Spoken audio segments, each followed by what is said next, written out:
Ito be yung lotion na ma-recommend ko sa inyo if gusto niyo be nang nag-glow talaga na nagbo-brighten yung skin mo at saka sasabihan ka na, uy, ba't ganyan yung skin mo? Parang umiilaw ka naman. Papakita ko sa iyo, be, i-demo ko mismo sa iyo.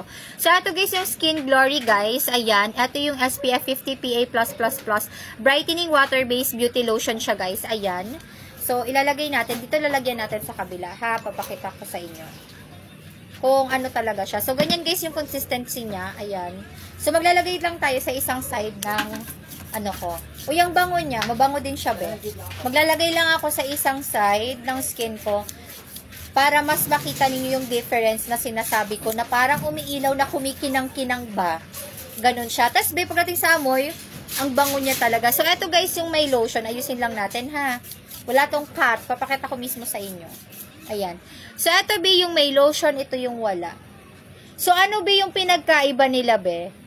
Diba? So, ibang klase, be. O, tama, ilapit ko pa nga, o. Diba? So, tingnan mo, be. Ito yung may lotion, ito yung wala. Diba? Ang ganda niya, be. Ito talaga yung lotion na dapat meron tayo, be. Alam mo yung lotion na kapag lumabas ka, be, mapapasabi sila, uy, ba't ka kumikinang? Ba't naman ganyan yung balat mo, be? Tingnan mo naman.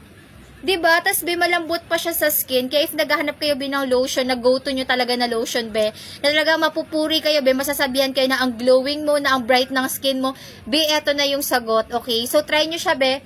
Ang bango niya, and pagdating sa price niya, be, okay na okay siya pagdating sa price niya, okay? So, yun lang naman, guys. Gusto lang i-share sa inyo, Diba? Eto yung may lotion, ha? Ito yung wala. Tingnan mo naman, girl. Diba? Lumiliwanag siya, be. Kayo na humusga, nakita nyo naman, guys, okay? So, andyan lang naman yan sa baba.